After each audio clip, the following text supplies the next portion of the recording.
Bienvenue à tous dans ce nouvel épisode du Keiritsu Podcast. Aujourd'hui, on va boucler la série Progresser sur son SBD avec du coup le squat. Euh, on va faire ça bien. On va attaquer du coup avec, comme on avait fait jusqu'à présent, un peu plus la partie technique parce que c'est là-dessus de toute façon que ça va jouer principalement et dans un premier temps. Euh, alors, je vais te poser une première question. C'est quoi pour toi l'erreur que tu vois le plus fréquemment au squat? Et je peux parier ma maison sur la réponse que tu vas donner. C'est, je vais dire les gens qui restent trop verticales. C'est ça, C'était sûr. c'est la réponse que tu attendais. Et en fait, Ouais, c'est pas tant ça le problème. Le problème, c'est la conséquence que les gens squattent avec beaucoup trop d'antéversion et donc ils ont un bracing à chier en plus de ça. Vous regardez 100% des mecs que vous voyez en salle, en fait, il y en a aucun qui sait réellement faire un squat correct. Euh, Même ceux qui chargent de 300 kilos, il y en a qui pourraient même améliorer ça. Donc, je dirais juste, penche-toi, quoi. envoie tes hanches en arrière, je sais pas. Et Je du sais coup, pas. tu parlais du bracing. Donc toi, c'est un peu le premier point sur lequel tu vas forcément te concentrer avec un débutant, que c'est un Mm. peu central dans Bah, la c'est performance on va en dire que c'est le point qui peut améliorer le plus de progrès, le plus vite possible et limiter les risques de blessures, surtout les blessures, on va dire lombaires, enfin blessures, les douleurs lombaires surtout. ouais. Oui, tu prends 10 kilos instant quand tu Quand tu commences apprends à à, bracer. voilà. Et comment tu vas le mettre en place, toi, pour l'apprendre?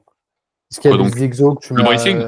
Ouais, est-ce qu'il y a des exos que tu mets en place ou juste du queuing et tu... Non, j'ai toujours des exos d'échauffement, donc dead bug et goblet squat.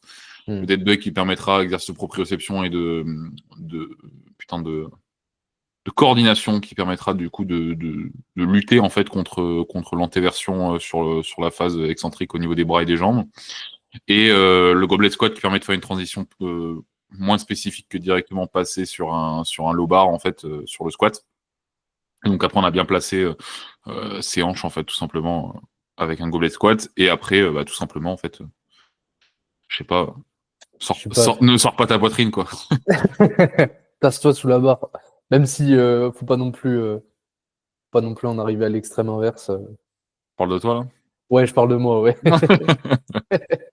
Et ok, est-ce qu'il y a des justement pour apprendre un peu cette mécanique, genre de aussi envoyer les hanches en arrière et réussir à se pencher un peu plus, est-ce que tu mets en place des trucs particuliers? Non, pas spécialement, parce que ça vient assez rapidement pour la plupart des gens. Si par contre c'est quelque chose qui devient un peu problématique, ben, pose de squat en fait déjà, ou un tempo squat permettra en fait de régler les choses assez rapidement. Parce qu'en fait, si tu fais un pose de squat que tu t'arrêtes en bas mais que tu es trop vertical, bah il y a peu de chances que tu arrives à remonter en fait. Ouais, tu Donc vas te barrer vers l'avant. voilà exactement. Pareil pour un tempo squat, en fait tu vas te faire assassiner par la barre. Et puis voilà quoi. Enfin, en vrai Le c'est print, assez simple. le print, du coup, t'aurais tendance à l'utiliser ou pas pour un peu. J'ai aucun avis là-dessus. Je sais qu'il y a beaucoup de gens qui ont des avis négatifs là-dessus. Moi, je pars du principe que à partir du moment où ça apporte un aspect positif à ton athlète, il n'y a pas de raison de pas l'utiliser en fait. Ouais. Mais dans l'aspect éducatif, moi, je trouve qu'en vrai, c'est un bon truc. Le En problème, vrai, c'est que en gros, tu peux aussi apprendre à ton athlète à ne plus s'en passer et ouais, surtout en fait que l'athlète ne comprenne pas réellement ce que c'est que engager ses hanches, mais juste en fait qu'il sache le faire de manière euh, passive, on va dire, mais pas réellement de manière dynamique. Donc c'est ça qui serait un peu dommage. Après, en fait, moi, le pre-hinge, j'ai rien contre. C'est juste le pre-hinge quand ça a des conséquences sur la trajectoire, notamment pour les gens qui ont un pre-hinge trop important et qui fait que, bah, en fait, quand tu arrives à la moitié du mouvement, tu n'as plus de mobilité de hanche. Bah, la seule chose que tu peux faire, c'est avoir le bassin qui s'enroule ou en fait avoir le bassin qui se rapproche de ton centre de gravité. Tu te retrouves à avoir en fait un squat en fait en pendule. Donc c'est pas le but. ouais, c'est pas le but non plus, hein. Et ouais, du coup, apprendre aussi à synchroniser. Bah, enfin, ouais, c'est vrai que le point négatif de sprint, comme tu disais, c'est aussi que tu peux plus t'en passer et que dans l'absolu, t'apprends pas à faire un squat et t'apprends pas à juste gérer et ta flexion de hanche et ta flexion de genou simultanément, quoi. Exactement. Un truc que, au final, il y a beaucoup de gens qui savent pas forcément super bien faire. Comme Et il y a beaucoup de gens qui ont les pieds beaucoup trop serrés sur leur squat, et du coup ils n'ont pas de place pour laisser passer les hanches. Comme il y a beaucoup de gens qui utilisent des heels alors que c'est pas nécessaire. Enfin, alors je crois que le squat c'est où il y a le plus de pas de préjugés, mais je veux dire les gens qui démarrent vraiment avec enfin, où généralement il y a le plus de choses à revoir, on va dire. ouais, tu trouves que toi, c'est le mouvement sur lequel tu récupères des gens et il y a le plus de trucs à adapter? Bah, en fait, il y a tellement de. On voit tellement de choses sur les réseaux sur le squat et pas tellement sur le bench, sur le terre, même s'il y en a quand même. Je veux dire, quand tu restes dans la sphère du fitness ou de la muscu classique et pas forcément du power en lui-même, que en fait, c'est très simple. C'est les gens, ils te disent bah, il faut avoir le dos neutre, sauf que quand ils montent le dos neutre, ils font une antéversion de bassin. Ou si tu n'arrives pas à avoir à descendre suffisamment, bah, mets des heels. Bah non, en fait, c'est pas Ouais, le problème le truc majeur. aussi, c'est que pour le coup, le squat, c'est un peu le mouvement que tu, enfin, c'est un mouvement que tu peux faire dans tellement de sports différents pour tellement d'implications différentes qu'en fait, tu vas avoir une manière de le faire selon l'objectif de ton squat Bien qui est, tu sûr. vois, au final, le truc Bah, de se faire. un squat d'haltéro qui se transfère bien, c'est pas un squat de power avec Ah, beaucoup de oula. neutralité. Justement, ce sera un squat avec une grosse antéversion pour justement que ça se carry mieux après sur le snatch et sur le clean. Mais bon, dans un sens, je veux dire, dans les aspects body et autres, en fait, tu bénéficieras toujours plus d'avoir, en tout cas dans la muscu classique, c'est surtout de ça que je parle, pas forcément en prépa physique. Euh, Là, oui, tu bénéficieras d'avoir le bassin neutre et d'avoir un squat de power, entre guillemets, en high bar, mais je veux dire un squat bien exécuté.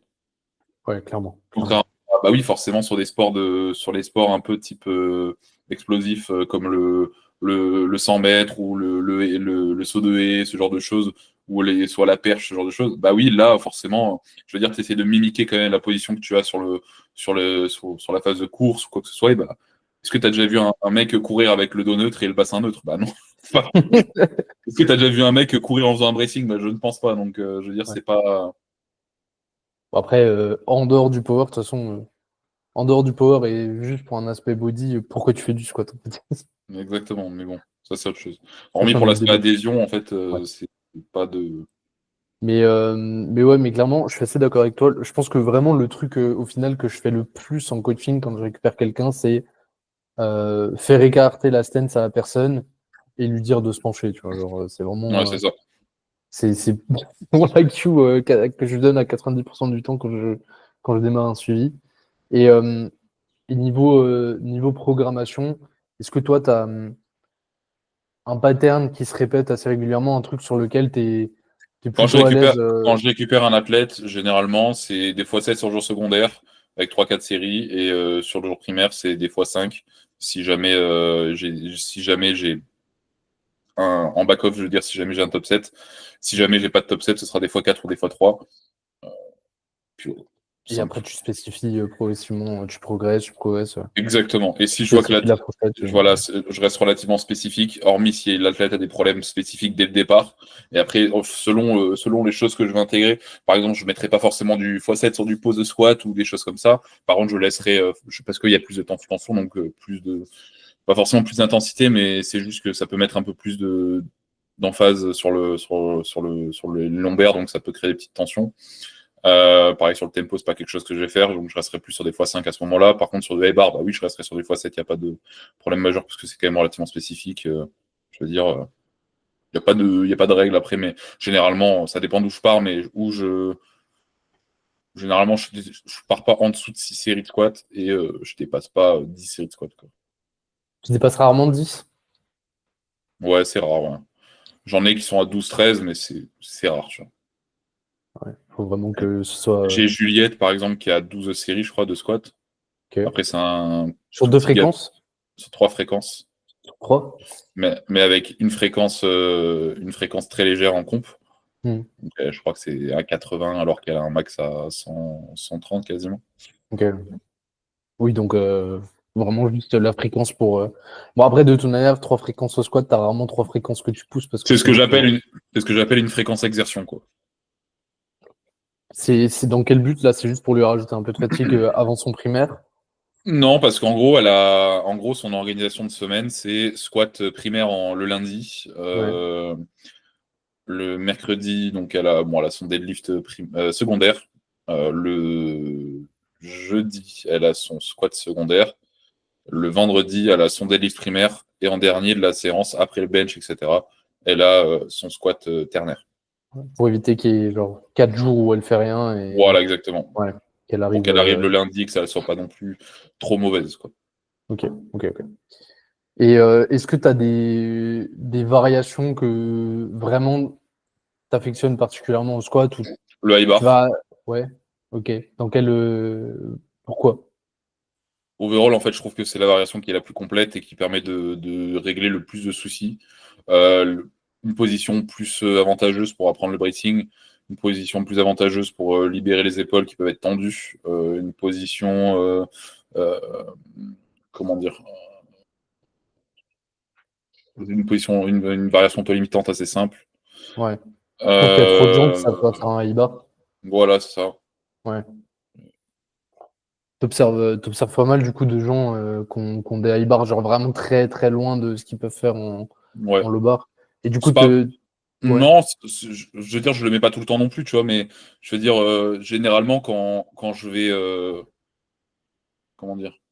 Ouais, tu trouves que c'est la variation, pas fourre-tout dans le sens, dans le mauvais sens, mais dans le sens où c'est la variation limite qui peut corriger Un débutant, 80. généralement, bah, de toute façon, la plupart des débutants, ils commencent toujours avec du high bar et puis on les switch en low bar. Donc, forcément, il y a une transition de high bar vers low bar. Donc, il y a aussi cet aspect-là. Il y a l'aspect aussi, j'en ai qui ont du mal à voir avec le bracing. Donc, ceux-là, je vais passer directement sur du comp parce que pourquoi pas, tu vois, si jamais je vois qu'il y a des tensions au niveau des épaules, bah là, je change et je mets potentiellement du high bar. En vrai, il n'y a pas de règle, il n'y a pas réellement de variation que j'apprécie. Il n'y a pas de variation que j'apprécie plus qu'une autre. Il y a plutôt Ouais. des variations que j'apprécie pas plus que d'autres. Ok, du style. Euh, du style le tempo concentrique, du style. Ah ouais, t'aimes pas. C'est quoi le. Pourquoi t'apprécies pas trop le truc? Je pense qu'il y a mieux en fait. Ouais, je pense qu'il y a d'autres solutions. C'est pas que je l'apprécie pas, c'est que c'est pas quelque chose que j'utilise. Ok. Euh, Sinon, après, le Zercher, c'est une big merde. Le truc, j'ai jamais compris ça, putain. N'en déplaise à certains, je pense qu'il y a d'autres, euh, d'autres façon de renforcer en fait, la chaîne abdominale, à mon sens.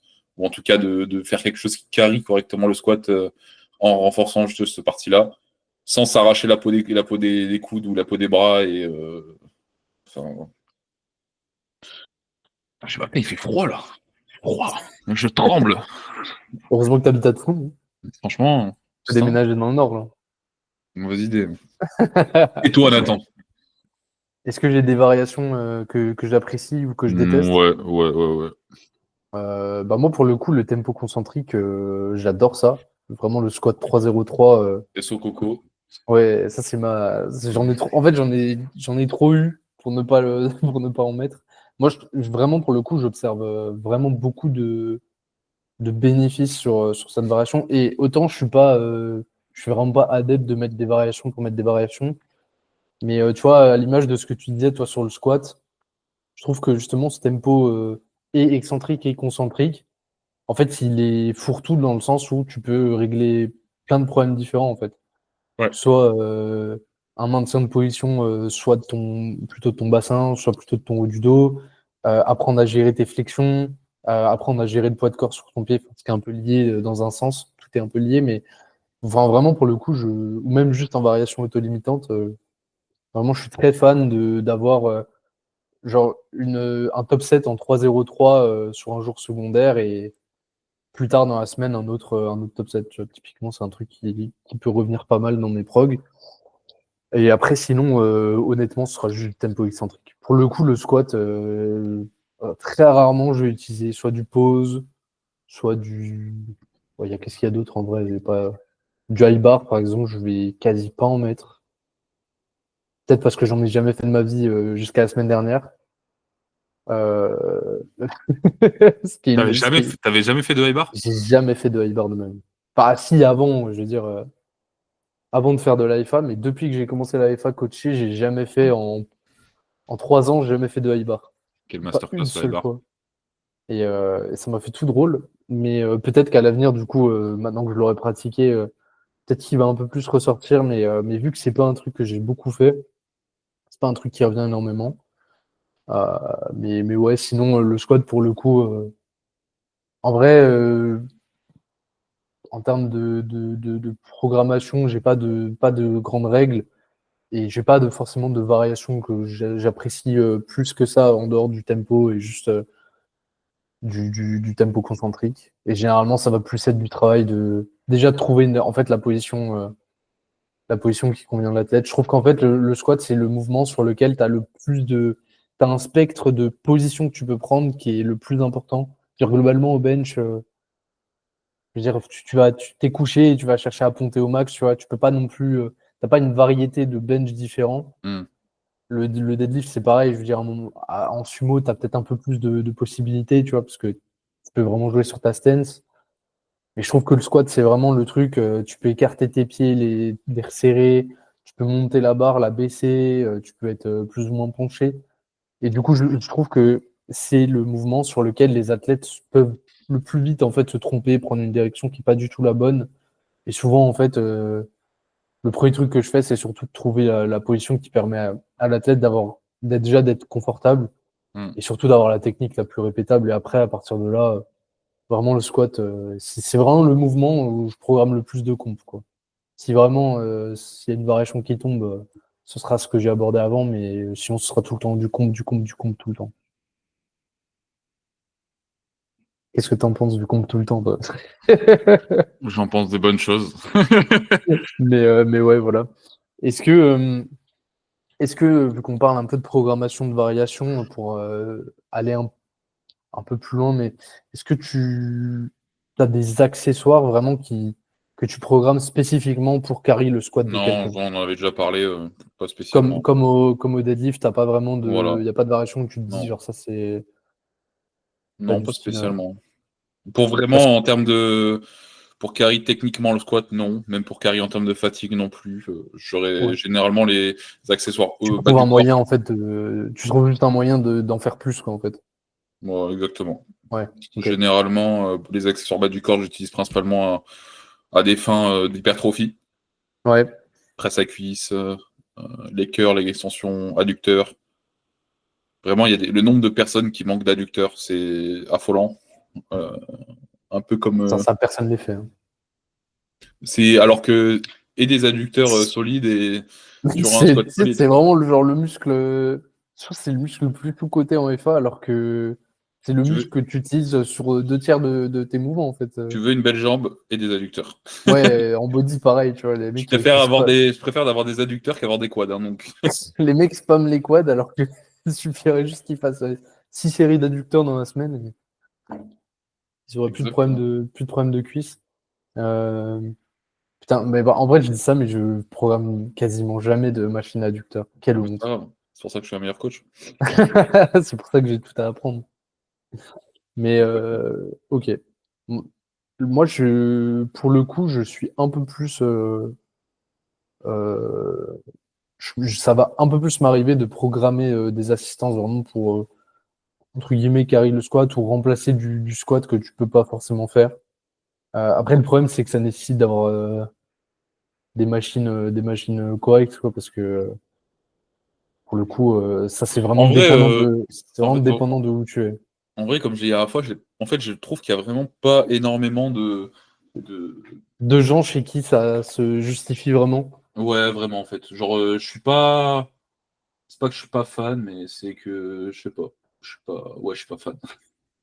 Genre, en fait, je me dis, en fait, il y a tellement de facteurs sur le squat qui viennent impacter le mouvement que, en fait, trouver un mouvement qui ressemble, hormis faire du squat différemment, Ouais. un hack squat, bah, c'est pas la même chose. Je veux dire, la barre, il n'y a pas de barre.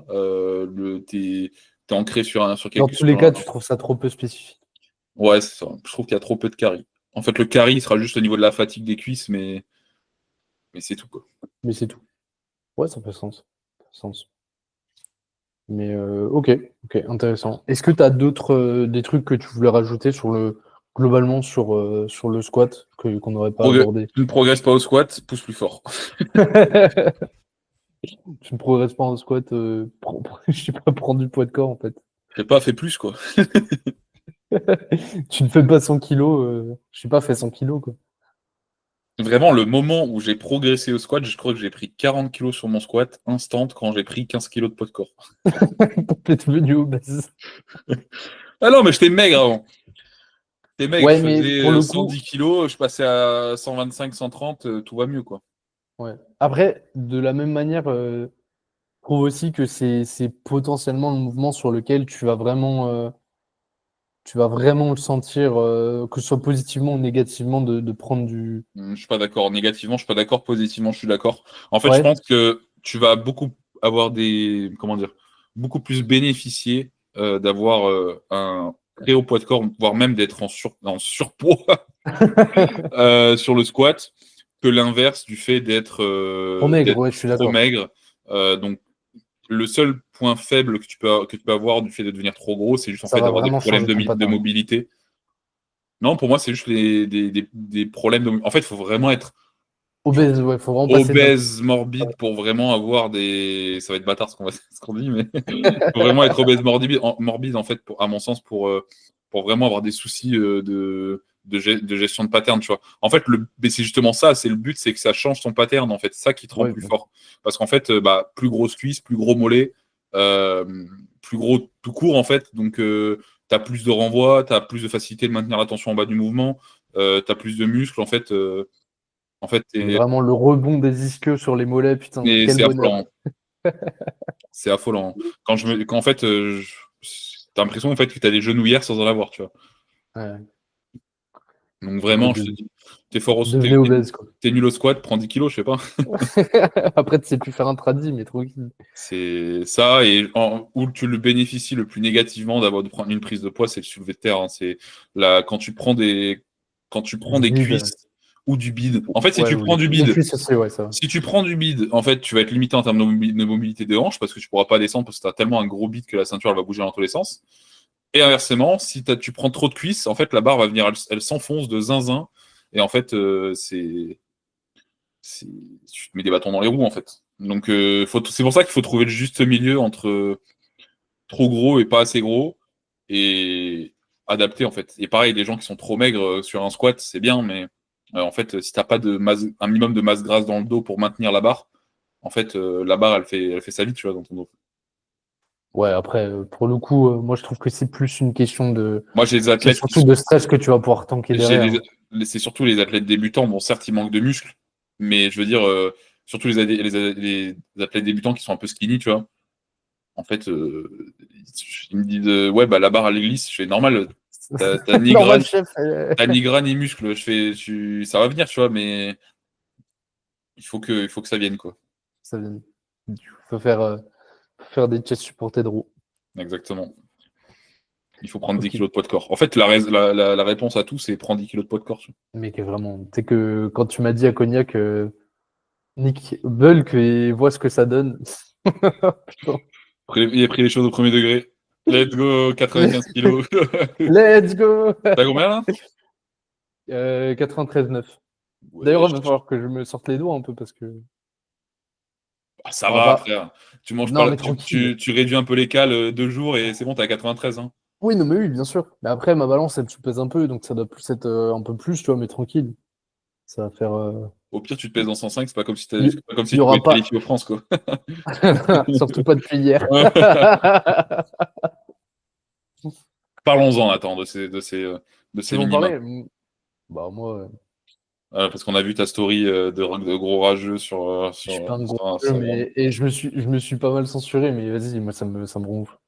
Comme je l'avais dit, comme je te dis tout le temps avec à toi et Max, c'est juste en fait, ça me saoule les gens qui se plaignent, mais enfin, qui estiment avoir droit à des choses, tu vois. Genre.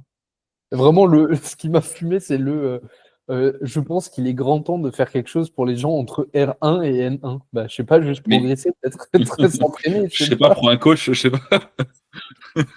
Je sais pas, boss, tu vois. Je Ouais, pense qu'il est vraiment temps de faire quelque chose pour les clubs de National 3 en football. Je sais pas, franchement, progresse.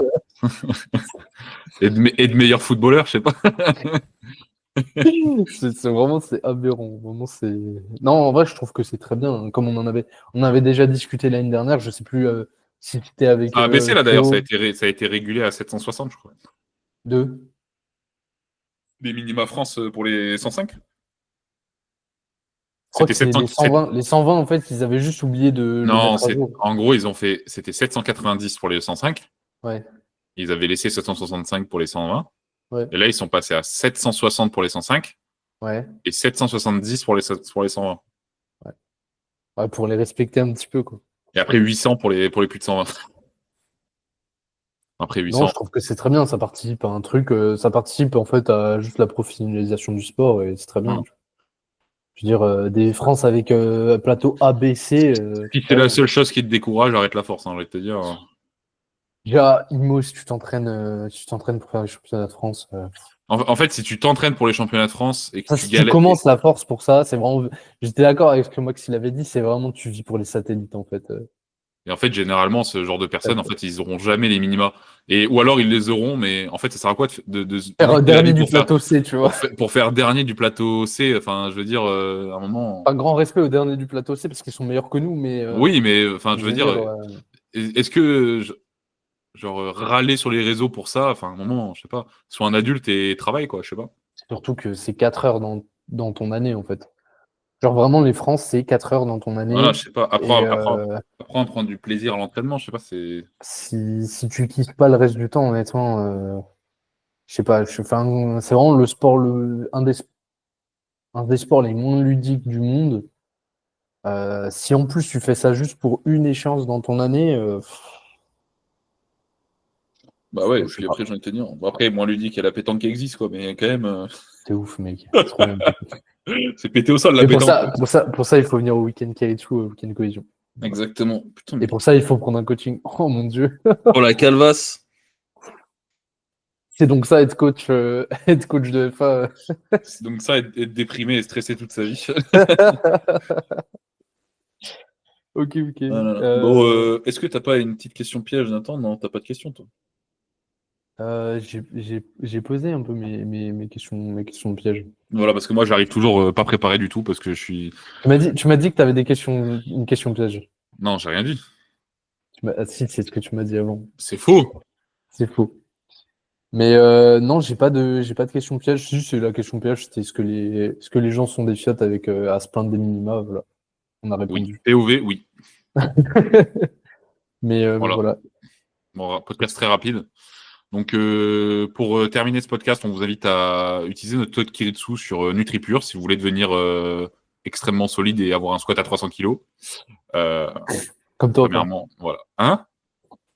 Comme Ilyes et Steve utilisent le code qui est sur NutriPure. Bien sûr. Bien sûr. Bien sûr. Et sinon, si vous voulez tout simplement qu'on fasse un petit appel totalement gratuit, histoire de discuter un peu de votre progression et derrière de votre programmation potentiellement, n'hésitez pas à nous contacter directement sur Instagram ou directement par mail ou sur le site internet. On sera un plaisir de vous contacter. C'est un petit appel d'une petite heure, histoire de discuter un peu des problématiques que vous rencontrez. Et potentiellement derrière, si on vous aide pas mal, pourquoi pas passer sur un coaching tout simplement. Ouais. Votre progression ou votre non-progression. Surtout là Donc, qu'on aura, surtout votre non-progression. Hein. c'est surtout là qu'on aura on va dire une certaine pertinence, quoi. Exactement. Très Voilà. bien. Bisous. À bientôt. Bisous.